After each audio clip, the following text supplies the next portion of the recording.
começar gravando. A Carla não me lembrou e a gente vai trabalhando, certo? Então, é essa condição fundamental em Edmund Husserl. Então, os elementos empíricos, tá? Ou seja, a experiência que eu faço determina a condição para eu poder chegar às essências das coisas, para eu perceber o objeto como sendo de metal, como sendo preto, como tendo parte de plástico e assim sucessivamente. Eu preciso formular uma experiência, e essa experiência vai me levar a intuir que todo objeto com esse formato, com essas possibilidades, com essas características, deverão ter a mesma essência. Como, por exemplo, eu pegar essa garrafa de água, ou seja, todo elemento, todo objeto, tá? Todo ser com essas características,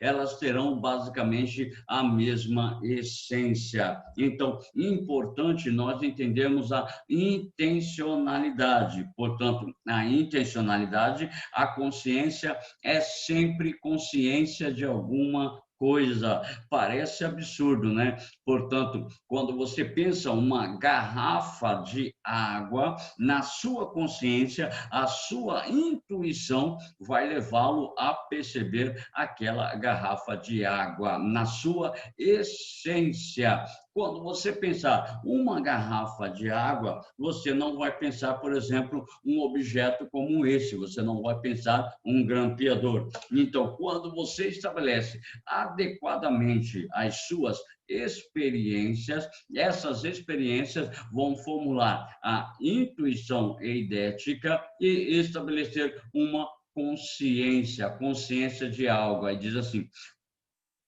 o sujeito é capaz de atos de consciência e o objeto é o que se manifesta nesses atos. Então, quando eu olho o objeto, quando eu olho o ser, quando eu olho a coisa, perdão, eu retiro do objeto, eu retiro do ser e da coisa tudo aquilo que ele me fornece. E o que ele me fornece? Cor, forma, volume, tamanho, espessura, peso, tá ok? Então, tudo aquilo que eu posso retirar através dos meus sentidos, daquele objeto, daquele ser, daquela coisa. Só que cada objeto, cada ser, cada coisa em particular é um fenômeno. Distingue ainda o aparecer de um objeto, tá?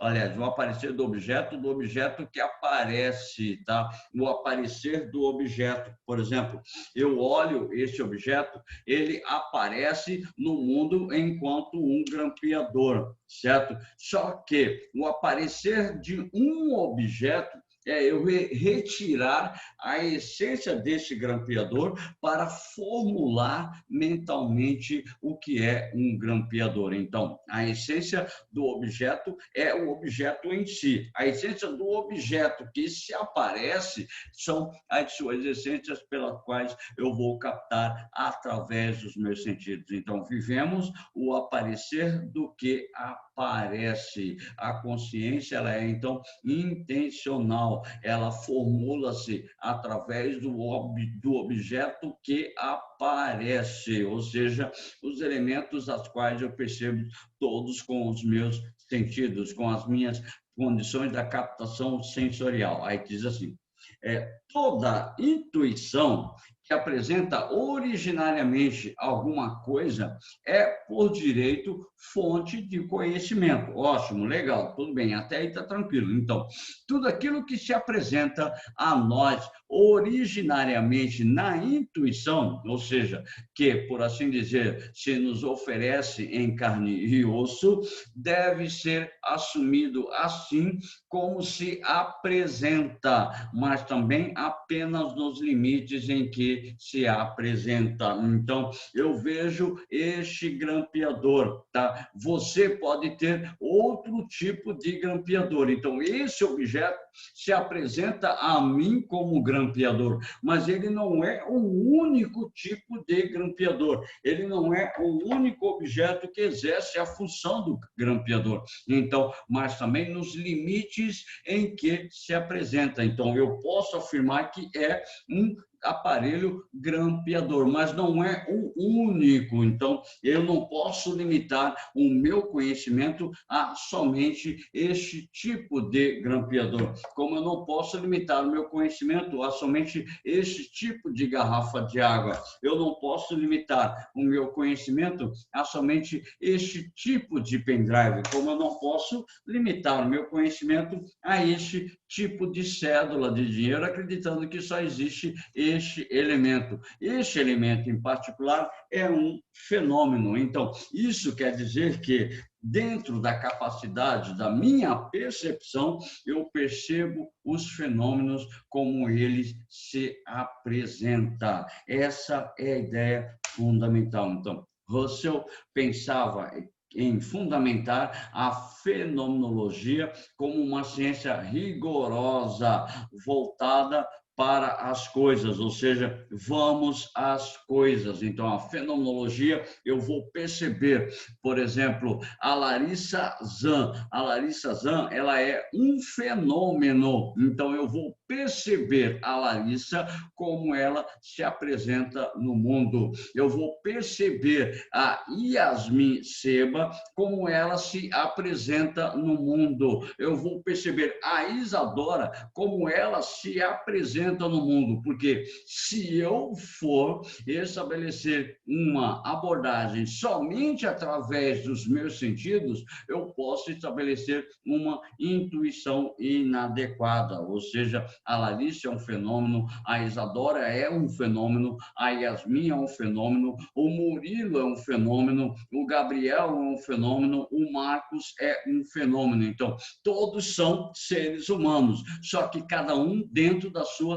capacidade máxima com a qual se apresenta ao mundo.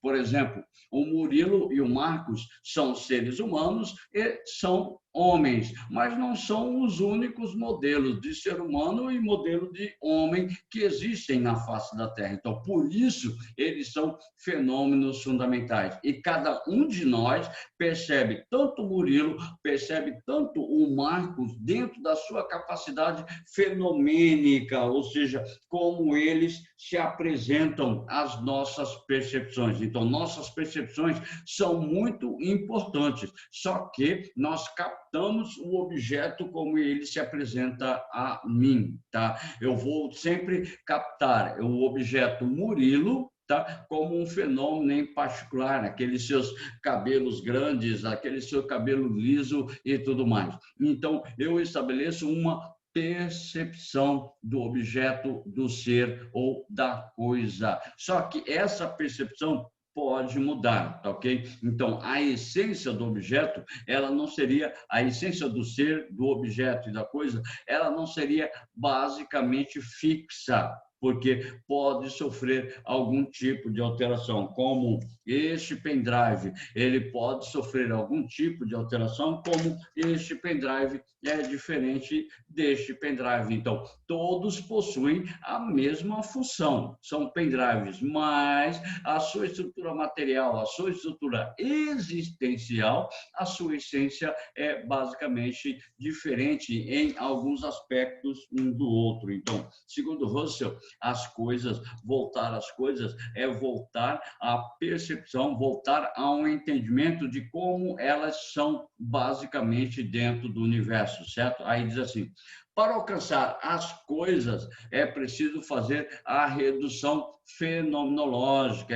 epoqué, ou seja, não necessariamente duvidar como Descartes queria, como Descartes fazia, mas suspender o juízo sobre todo o que se chama de atitude natural. As doutrinas filosóficas, seus incansáveis debates, as ciências e a crença. Então, eu tenho que abandonar aquela busca radical que a ciência faz em torno das coisas. Segundo o Russell, o objetivo de redução fenomenológica, o EPOC, é o desocultamento, tirar daquilo que está oculto e revelar aquilo que o objeto tem, aquilo que o ser é. Portanto, estabelecer a ideia da sua própria existência. O mundo está sempre lá.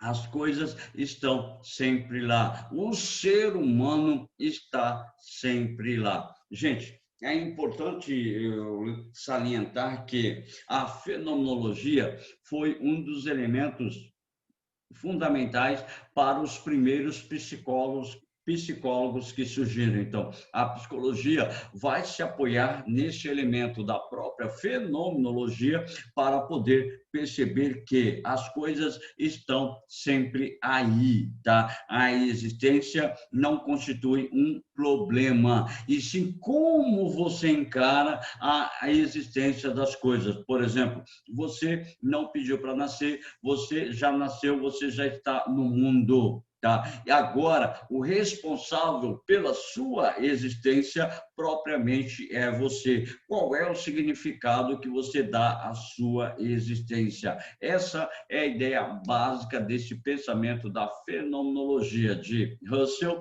e daqui a pouco a gente entra em Martin Heidegger, tá? Que é muito importante para a gente perceber essa ideia. Então, o problema da redução fenomenológica é que essa época quer resolver resolver é outro, ou seja, o problema que ela quer resolver é outro. Qual é o significado? Qual é a finalidade do mundo? Antes de tudo, originariamente para mim e depois para todos os sujeitos. Então, o que é o mundo, tá? O que é o mundo? Que são as coisas que estão no mundo? Então, a fenomenologia vai tratar a ideia fundamental da existência do ser humano como busca do significado de todas as coisas. Então, para a gente encerrar, Russell, tá?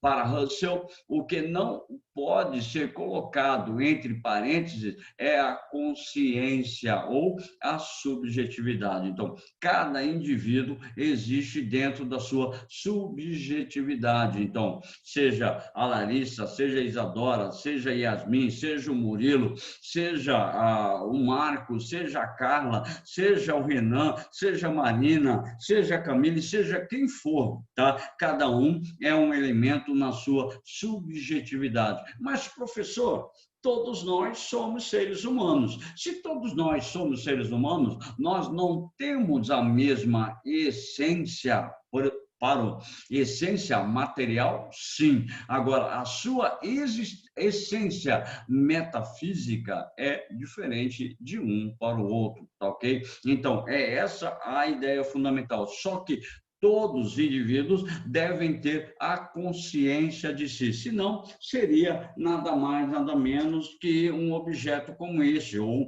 um ser em si, ou seja, você seria como se fosse um grampeador. Você não tem a consciência da sua existência, então você não tem a consciência de si. Então, diz assim, sou eu quem exerce a epoqué, ou seja, a redução fenomenológica, a subjetividade. Sou eu quem interrogo o mundo como fenômeno. Tá? Aquele mundo em que vale agora para mim, no seu ser e em ser em tal.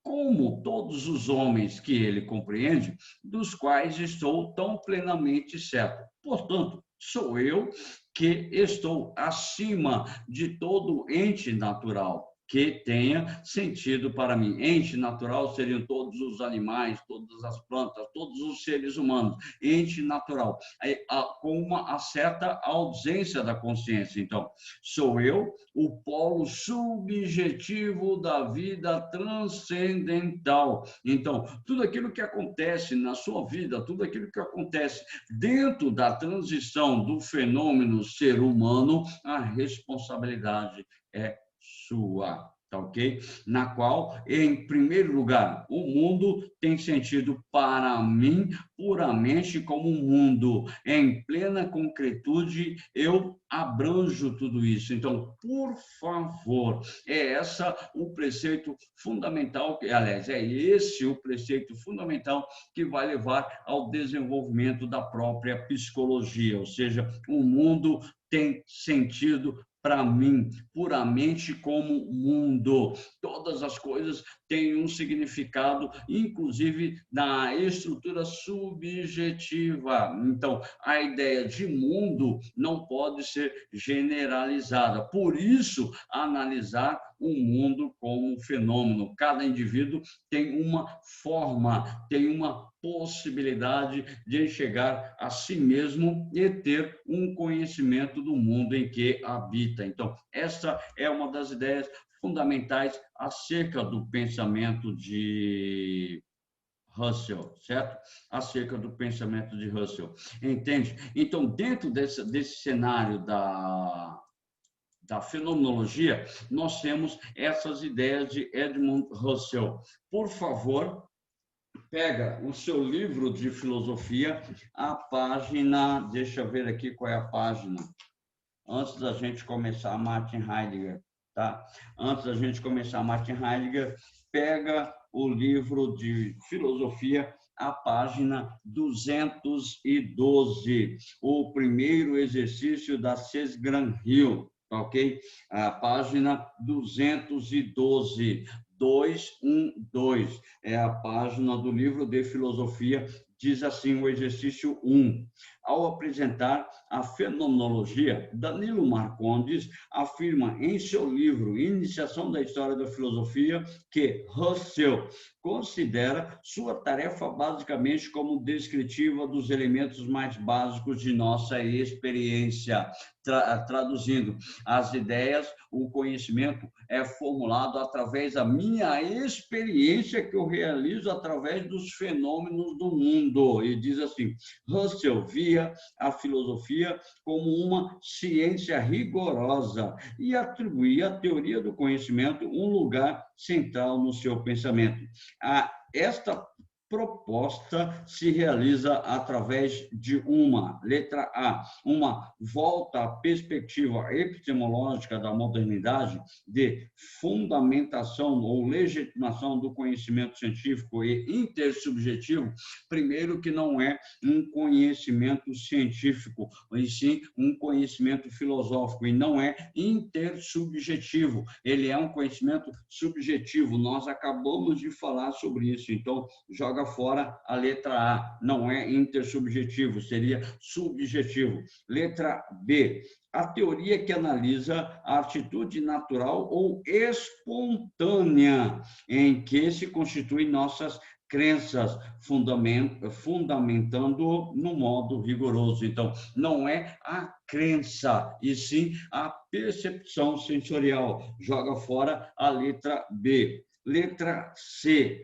tentativa de chegar ao dado da consciência, isto é, as coisas em si mesmas, a partir da suspensão das nossas crenças habituais. Então, é justamente isso que Russell busca dentro das ideias do conhecimento formuladas através da fenomenologia. Então, marca aí, letra C. Vamos analisar a letra D e a letra E. Superação da crise da filosofia da consciência através da crítica radical ao psicologismo e à sociologia reducionista no mundo da vida. Então, basicamente, não é totalmente ao contrário, não é uma superação da crise da filosofia da consciência, tá ok? Não é uma crítica ao psicologismo, é basicamente uma análise desse psicologismo do ser humano, então joga fora letra D. Letra E, investigação lógica que elimina toda referência à consciência e à intencionalidade. Não, não elimina, e sim institui sempre os elementos da consciência e a intencionalidade. Então, para conhecer o objeto, para conhecer o sujeito, para conhecer a própria coisa, a consciência tem uma intenção de formular as suas ideias, certo? Então, joga fora também a letra E, ficamos com a letra C, de professor Coraçãozinho. Marca aí a letra C, exercício número 1. Já que estamos aqui, vamos fazer mais um exercício que fala a respeito de Russell. O exercício 2 vai falar de Martin Heidegger e Russell. A gente vai entrar em Heidegger agora. Então, a gente vai fazer o exercício de número 4, que é rapidinho, bem básico, o exercício de número 4 da página 212. Diz assim: na filosofia de Russell, o termo intencionalidade indica ou indica a atenção em direção ao mundo concreto que anima o desejo de conhecer. Não, não é uma tensão, e sim uma busca evidente da redução fenomenológica. Então, joga fora a letra A. Letra B, o componente de vontade que acompanha o ato da percepção, também não, joga fora. Componente da vontade pode ser Schopenhauer, mas não Russell. Componente da realidade que acompanha o ato da percepção. Não, a percepção vai determinar a realidade, portanto, seria o contrário. Letra D, relação entre o ato perceptivo e o dado percebido. Aquilo que nós falamos, como eu percebo e como o objeto se apresenta a mim. Então, pode ser letra D. Letra E, o próprio ato da percepção, então não. O próprio ato da percepção é a ação dos empiristas modernos. Então, deixa de lado, fica com a letra D de professor Docinho, tá? Certo? Então, feito 2 exercícios, nós temos que passar agora para um dos grandes nomes do pensamento da contemporaneidade. Embora pouco caia Martin Heidegger nas provas dos vestibulares aí afora, nós temos assim que estabelecer um conhecimento acerca de Martin Heidegger dentro da filosofia, tá? Tanto é que ele é um filósofo extremamente contemporâneo, tá? Ele faleceu em 1976 e na faculdade, durante basicamente um semestre, nós tivemos aula a respeito de Martin Heidegger sobre ontologia. Toda vez que a gente falar ontologia, entenda como estudo do ser enquanto ser, tá? Em Martin Heidegger, ele vai usar a palavra ente, tá? Ente para designar o ser humano, para designar propriamente o ser. O termo ente é utilizado para descrever o ser dentro das suas próprias potencialidades, sem qualquer influência na relação do mundo. E ele vai utilizar um outro termo desconhecido basicamente de vocês. Esse termo chama-se Dasein. O Dasein é o ser aí, tá? O ser como eu percebo, o ser desprovido de qualquer elemento fundamental da sua estrutura de conhecimento, certo? Então, começamos. Qual é o foco da investigação de Martin Heidegger? O nosso livro-texto tem Martin Heidegger, ele vai falar do ser e o tempo, vai falar da questão da angústia. Então, qual é o foco o foco da investigação de Heidegger? Um pensamento que proporciona compreender algumas facetas mais fundamentais da existência humana no século XX e século XXI. Na verdade, ele projeta o século XXI. Ele nasce no século XIX, tá? Vive praticamente todo o século XX e projeta a existência humana para o século XXI. Aí diz assim, a ideia de Martin Heidegger. A investigação de Martin Heidegger é um pensamento profundo sobre a existência humana em sua dimensão mais essencial, a dimensão ontológica, basicamente o ser enquanto tal. O que é ser, o que é mundo, o que é tempo, tá ok? Uma das obras principais de Martin Heidegger é Ser e Tempo. Para ele, eu tenho que definir claramente o que é ser e o que é tempo. Tempo não somente na condição de uma unidade cronológica, tá ok? Mas o que seria o tempo na questão da existência humana e na questão da própria consciência humana. Muitos filósofos falaram, como, por exemplo, Hegel, ele falou que a consciência se forma dentro de um tempo e espaço. Para Heidegger, o que seria esse tempo, tá? Qual é a função do tempo na vida e na consciência humana? Então, uma crítica ferrenha à sociedade moderna e a explicitação de um desejo de ultrapassar esse modo de ser, ou seja, o ultrapassamento da subjetividade humana, ou seja, o ultrapassar a subjetividade humana.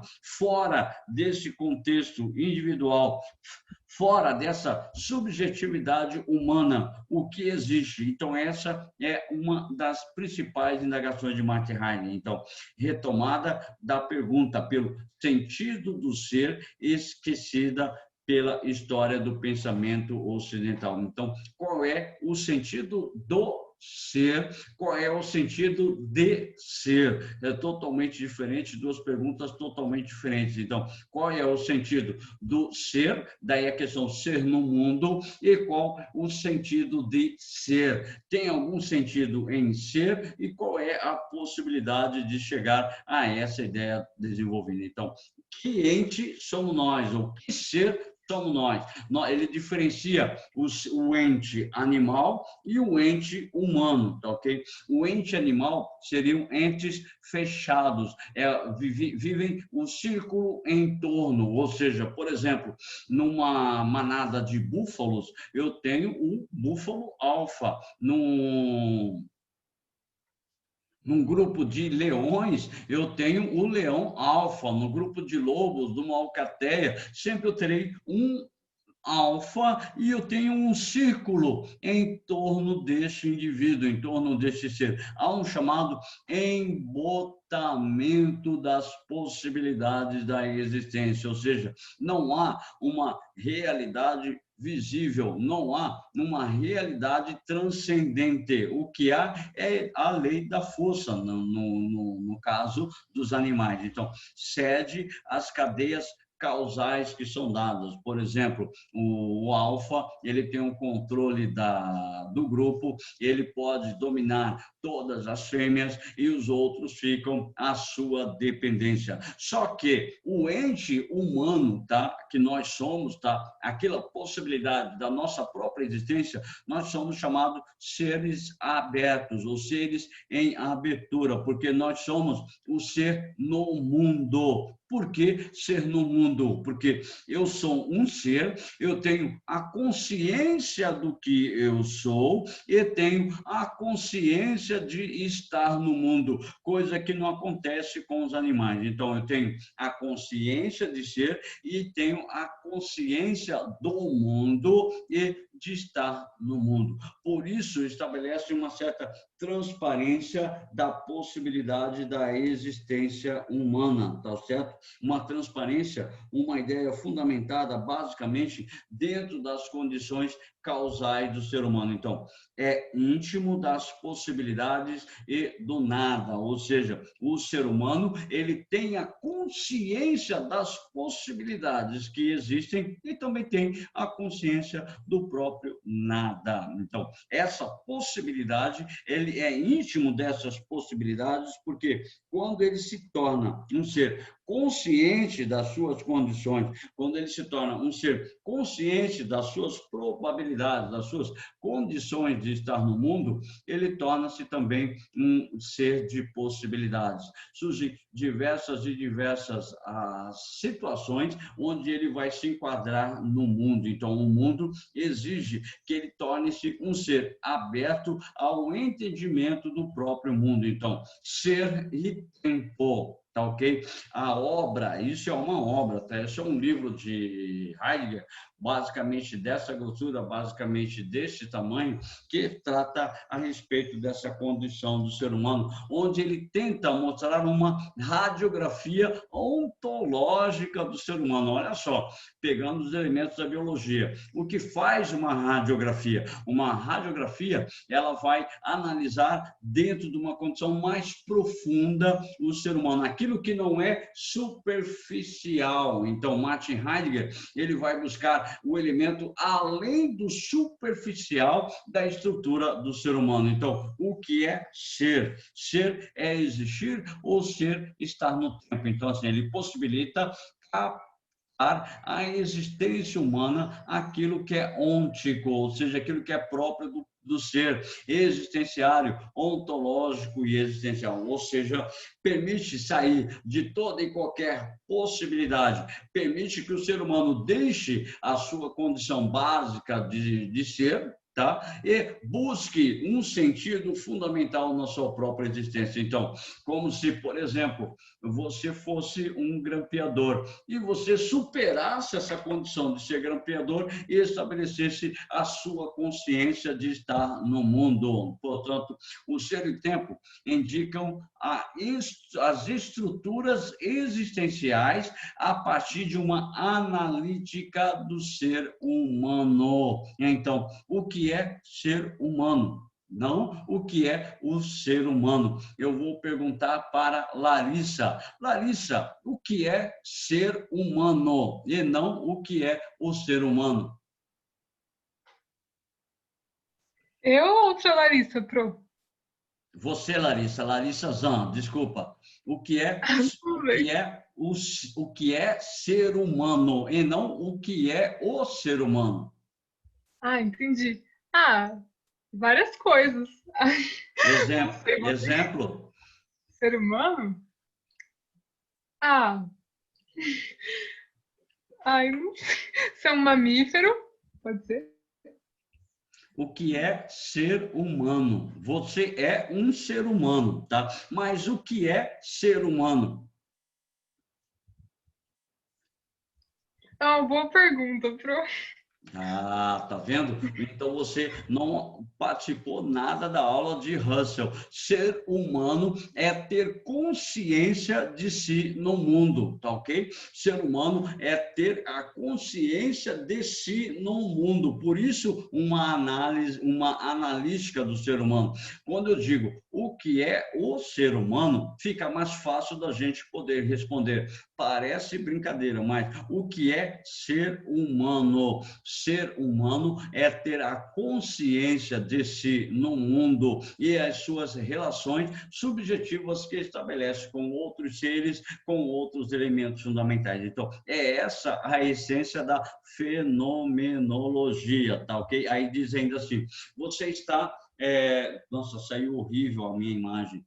Você está numa floresta, você está num jardim, você está num pórtico, e aí você começa a se questionar sobre a sua existência. Segundo Martin Heidegger, tá? O tempo, ele condiciona a capacidade humana de se entender enquanto tal. Tá? O tempo seria fora dessa capacidade, dessa unidade cronológica. Então, o tempo seria a fase de formação da consciência que o ser humano tem de si, certo? Então, o tempo cronológico são segundos, minutos, horas, dia, ano, mês e assim sucessivamente. O homem tende a marcar cronologicamente o tempo. Só que o entendimento de tempo em Martin Heidegger é justamente essa possibilidade de você compreender,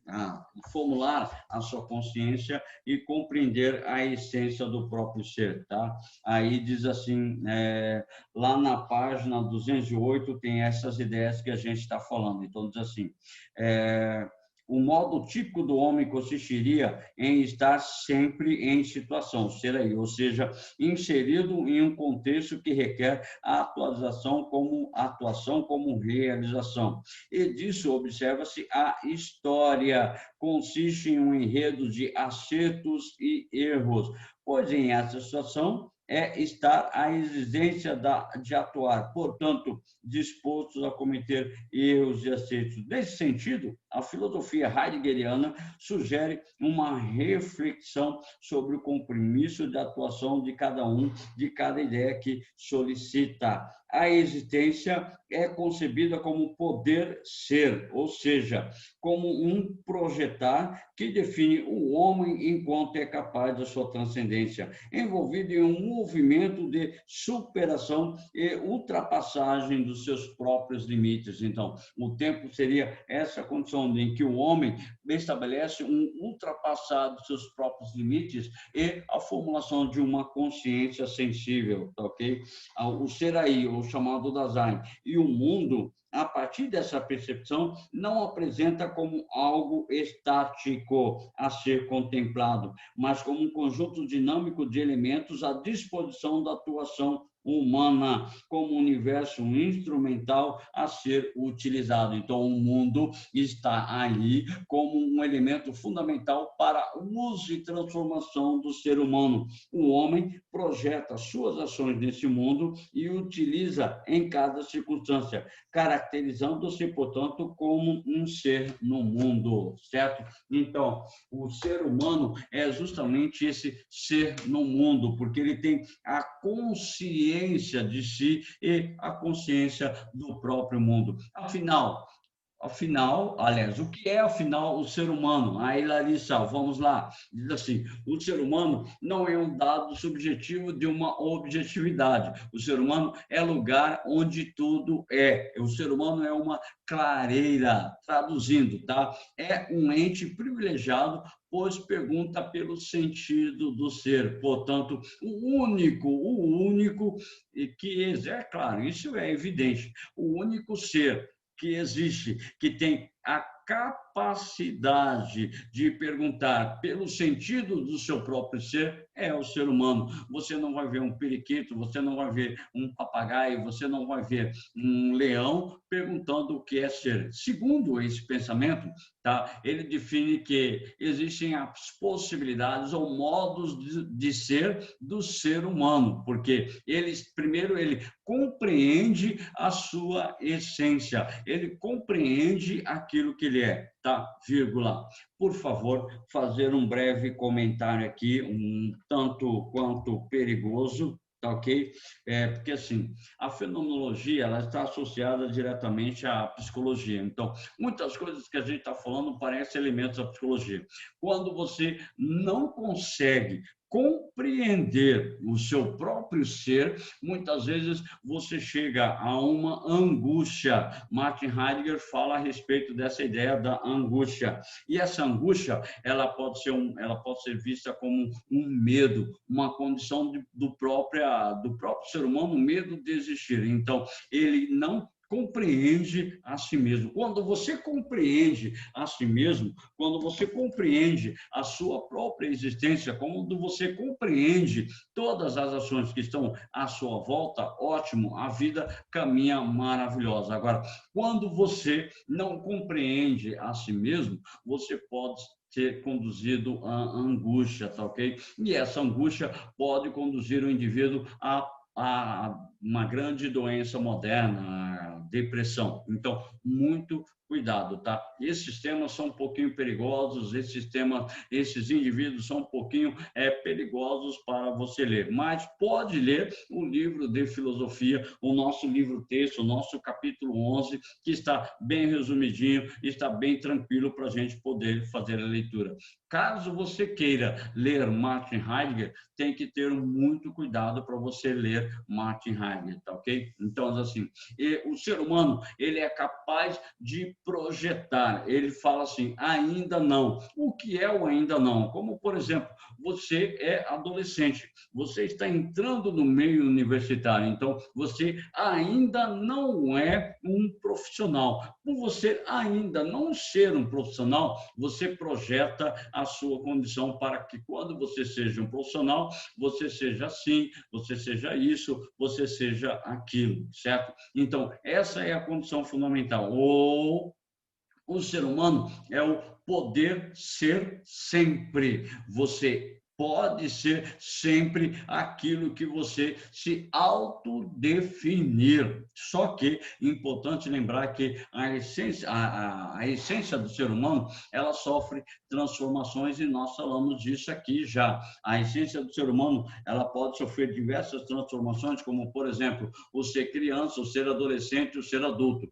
Você pode manter algumas das suas características, você pode manter alguns elementos do seu caráter e da sua personalidade, só que sofre algumas alterações, porque você muda a sua capacidade do tempo, você muda no tempo, tá? Poder ser próprio. O que é poder ser próprio? É o ser para si mesmo. Então, pressupõe a ideia de que você é um ser que está em constante construção, por isso você é um ser inacabado, você não nasceu pronto, você não nasceu perfeito. Então, você busca constantemente, através desses projetos, tá?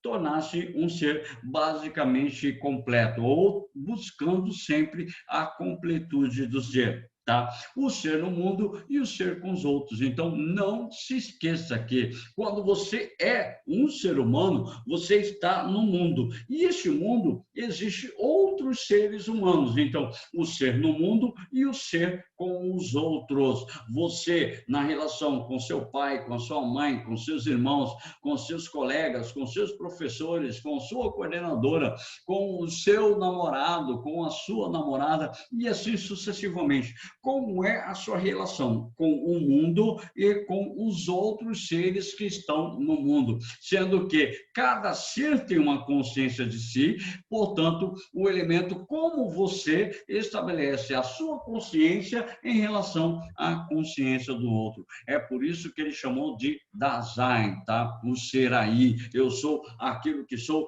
conforme sou, a partir daquilo que eu realmente sou, certo? Então, o ser e ainda somos o ser para a morte. Então, Martin Heidegger, ele é considerado o filósofo da morte. Então, ele diz que desde o meu nascimento, desde a minha fecundação, o meu destino último é a morte. Então, como eu devo trabalhar a minha existência, como eu devo trabalhar, tá?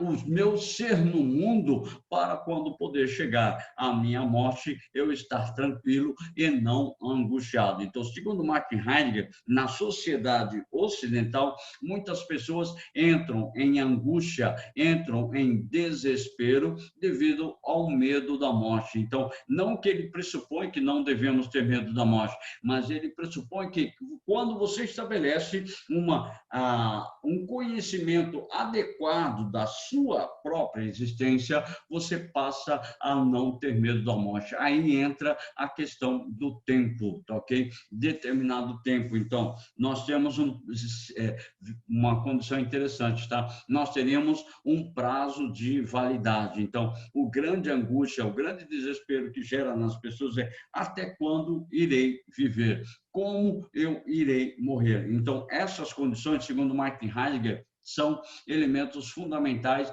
do chamado homem moderno ou do homem contemporâneo, porque as condições de guerra, as guerras, a fome, as pestes, tá? As diversas transformações do sistema capitalista levaram o ser humano a temer muitas e muitas coisas, certo? Aí diz assim, a questão de Martin Heidegger, tá? Ele vai falar no nosso livro-texto, ele fala também da vida autêntica e da vida inautêntica, tá? Isso está na página, para quem quiser, página 210, tá lá. tempo autêntico ou tempo inautêntico. Segundo Martin Heidegger, a estrutura inautêntica é quando você estabelece uma fuga de si mesmo. Então, por favor, gente, por favor, eu vou pedir encarecidamente. Então, essa parte é uma parte um pouco mais complicada de Martin Heidegger, que mexe com a nossa existência, mexe basicamente com os nossos preceitos existenciais, tá? Infelizmente, mas eu vou passar rapidinho, sem entrar em muitos detalhes, sem entrar em muito aprofundamento. Então, a vida inautêntica é quando o sujeito ele busca ser aquilo que ele não é. Pronto, resumido, tá ok? Ou seja, onde ele foge de si mesmo, ele foge do seu conflito interno, buscando ser aquilo que ele não é. Ele busca uma certa impessoalidade, ele nunca demonstra como ele realmente é. Ele está sempre mascarando a sua possibilidade de ser, a sua condição relacional com os outros seres humanos. Ele está alienado, há uma obstrução, ele acaba se fechando em si mesmo. Então, essa fuga conduz a um fechamento do indivíduo em relação a si mesmo e o contato com os outros não é estabelecido. Então, há uma publicidade, extravio do público, uma impotência do privado, ou seja, um indivíduo ele encara como um certo impotente, como ele não tem uma capacidade de desenvolver uma ação básica centrada na sua capacidade. Então, a publicidade seria o contato com o público, não publicidade e propaganda como a gente vê por aí. Então, a publicidade, o contato com o outro, como isso funciona ou como não funciona, e a fixação do tempo. Tá? Como assim fixação do tempo? Tá? A ideia de formação da consciência dele, tá? Ele não estabelece uma noção adequada do tempo ou do espaço, tá? Do tempo principalmente. Ele espera que seja sempre uma mesma condição, sempre uma mesma estrutura social, tá? Sujeitos de objetos, ou seja, são sujeitos que acabam sendo controlados, manipulados, orientados, tá? Por outros indivíduos e eles acabam perdendo a sua subjetividade para tornar-se como se fosse um objeto dos indivíduos. Então, essa vida inautêntica seria a busca de ser aquilo basicamente que eu não sou. É uma tentativa de ocultar a minha realidade, ocultar propriamente o ser da convivência social. Como se, por exemplo, eu, professor Ronei, professor de História, Filosofia e Sociologia, quisesse me estabelecer como, por exemplo, eu, professor de Filosofia, Sociologia e História, quisesse me apresentar na sociedade como um advogado. Então, eu acabo criando um ser inautêntico, eu acabo criando uma possibilidade de que eu não sou, e propriamente eu deixarei de existir enquanto professor de filosofia e sociologia quando a minha própria essência ela é dominada por outras essências que eu estabeleço que não é verdade. Então a gente vê alguns casos disso que existem na sociedade. Pessoas que têm uma vida bem-sucedida que acabam não encontrando a essência do seu próprio ser. Então, parei porque é perigoso, então não vou falar mais nada, certo? Aí diz assim, segundo Martin Heidegger, o ser no tempo, tá ok? O ser no tempo. Então, o ser humano, o ser no mundo, o ser subjetivo, ele diz assim, eu sou um homem sob medida, eu sou um ser humano sob medida. Por que ele diz isso? A questão do fenômeno, quer dizer que ninguém no mundo tem uma essência parecida com a minha, ninguém no mundo tem uma essência igual à minha. Eu caminho no interior de uma moldura. O que faz uma moldura? Por exemplo, uma moldura, deixa eu pegar aqui, tá? Uma moldura. O que faz uma moldura? A moldura cerca o indivíduo, tá ok?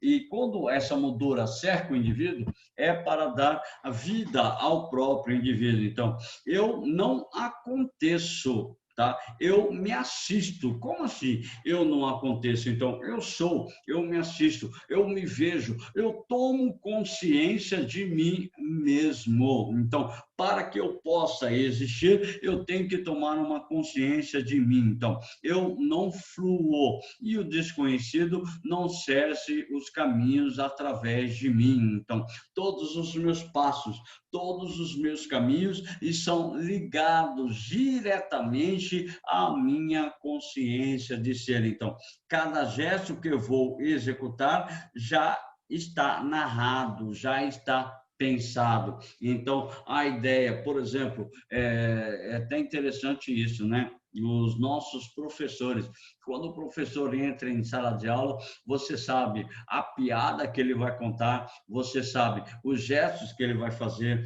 você sabe a música que ele vai cantar e assim sucessivamente. Então, já está narrado, tá? Por que que já está narrado? Porque você tem a consciência do ser com o outro. Por exemplo, você sabe que eu vou falar ó, tá? Dentro da sala de aula. Então, você já percebe essa condição, você percebe porque você tem a consciência dos outros seres no mundo. Então, eu vivo no mundo sem irrigação, sem veia, sem influência, um antimundo, onde nada é livre, onde nada ficou encoberto, ou seja, ao mesmo tempo que eu não sou livre, tá, para agir de acordo com as minhas potencialidades, nada fica encoberto, porque tudo pode ser visível, dizível e compreensível. Só que aí, na próxima aula, no nosso próximo capítulo, nós vamos falar o contrário, que o homem está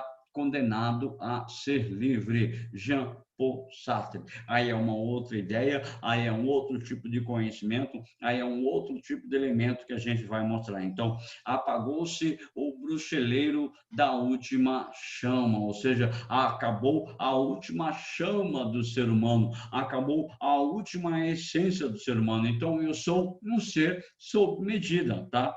Então, tudo agora já está liso e eu funciono, eu transito. Não é espantoso? A ideia justamente da condição da existência do ser humano. Apesar de tudo que acontece, apesar de tudo que se passa, apesar de tudo que o ser humano sofre, ele ainda existe, tá ok? Sou, aí uma frase de Juliano Peçanha, sou um homem deduzido, não um homem inaugural. Penso então que minha vida desconheceu a intensidade e o arrebatamento, tá? E que então talvez a criança que fui inexistiu, ou ela jamais teve o gesto, ou de algum modo esse gesto foi roubado. Então, as ideias do pensamento de Martin Heidegger estão presentes na literatura, estão presentes na pintura, estão presentes em diversos elementos do homem contemporâneo. A animalidade, então ele diz assim que a sociedade moderna reduziu o ser humano à sua animalidade, porque você não pensa na sua existência, você não pensa na sua essência. Quando você para pensar na sua essência e na sua existência, você entra em, como é que chama?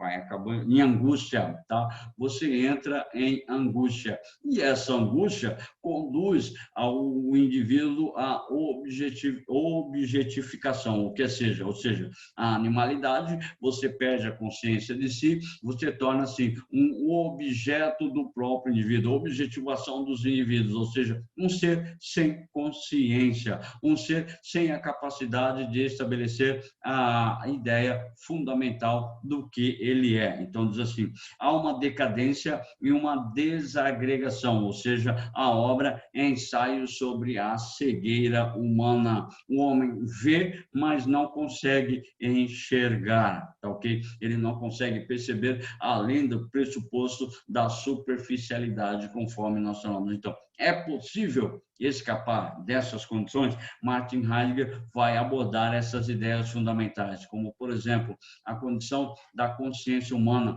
O sofrimento traz a consciência do próprio ser, tá ok? As ideias fundamentais da própria pintura são os elementos do existencialismo, do próprio ser humano, certo? Aí diz assim, o propósito fundamental. Gente, por favor, Encarecidamente, tá? Eu peço para vocês, tá? Quem tem algum problema de crise existencial, quem tem algum problema de caráter fundamental, muito cuidado com aquilo tudo que a gente vai falar agora, tá ok?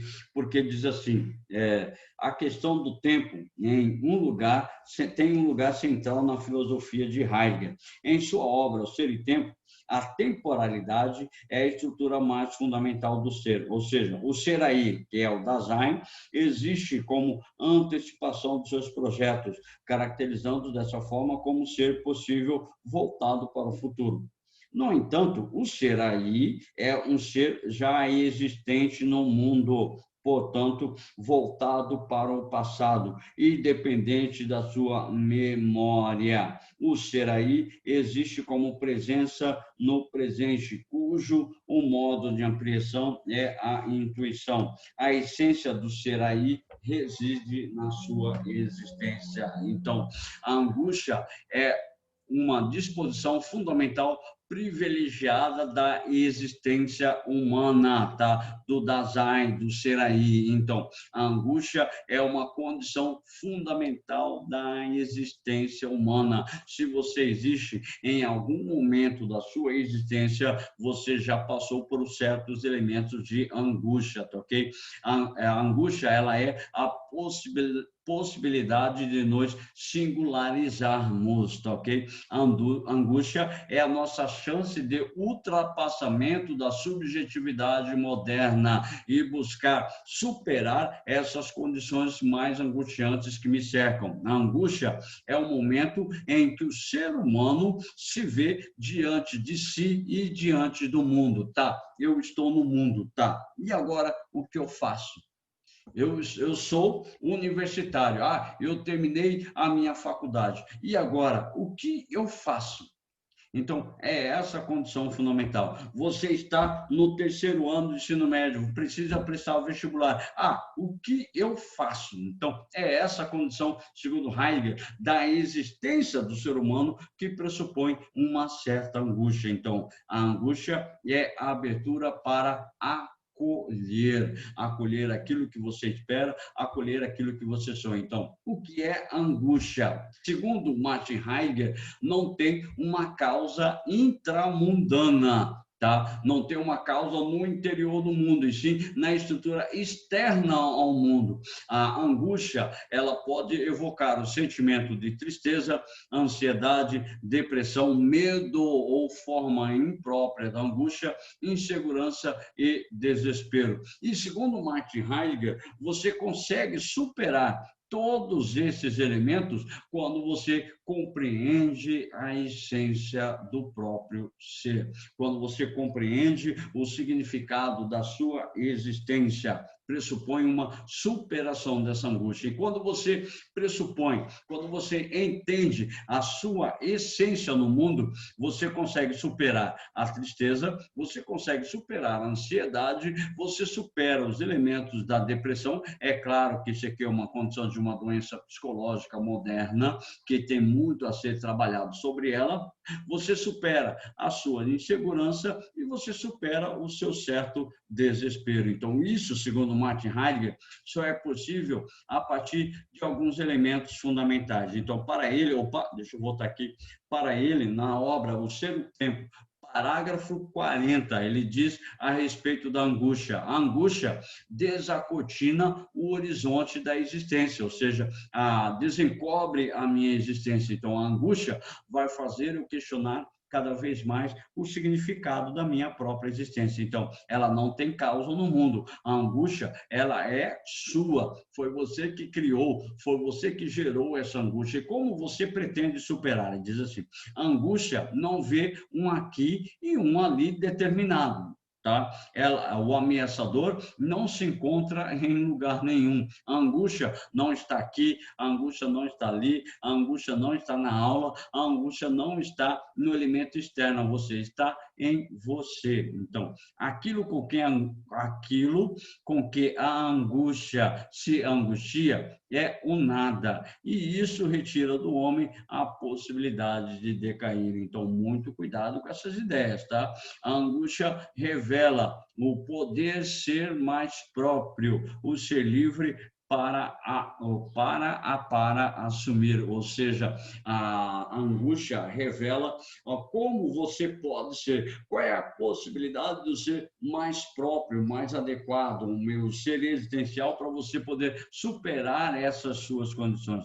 Na angústia, se está estranho, estranheza é o não se sentir em casa, o não se sentir bem, o não se sentir acolhido. Muitas vezes você está na sua própria casa e não se sente acolhido. Então, a ideia da angústia é estabelecer justamente essa ideia de acolher, tá ok? Ou seja, a superação da angústia opa, a superação da angústia viria com a consciência do ser no mundo, tá? Você é aluno, você é adolescente, você é filho, você é namorado, você é namorada, você tem que tomar a consciência do ser no mundo. Só que isso não é fácil, tá? Muitas pessoas têm muitos problemas com relação a isso tudo, certo? Então, essas são as ideias fundamentais de Martin Heidegger. Eu preciso que vocês façam, tá? Os exercícios que ficaram faltando da página 212. Tá? Ficou faltando o exercício 2, 3 e 5, e da página 214, os exercícios 3, 4 e 5 do nosso livro-texto, certo? No mais, eu fico por aqui. Não tem mais nenhuma informação a passar de Martin Heidegger. Aliás, teria muitas outras coisas, só que são dados delicados, são condições superficiais e essas condições não cobram na prova de vestibular. O que cobra é justamente essa ideia de ser e tempo, tá? Da consciência do indivíduo no mundo e da possibilidade da percepção de si mesmo no mundo, certo?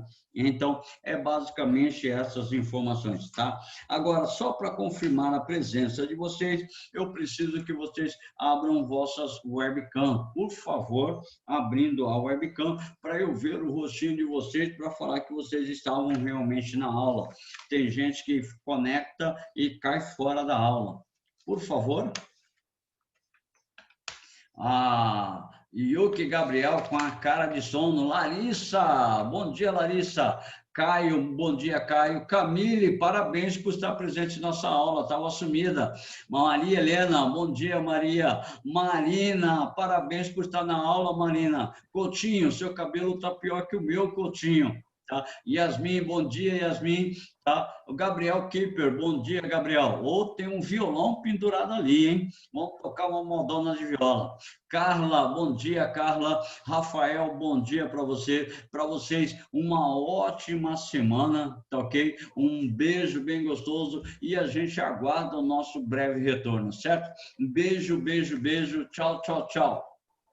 Alô, Ronei. Beijo, Ronei. Obrigada. Abraço, abraço. Tchau, tchau, tchau. Falou, Ronei. Valeu, valeu. Tchau, Isabela. Muito obrigado. Eu vi aqui a sua mensagem, tá ok? Muito obrigado. Beijo, beijo, beijo.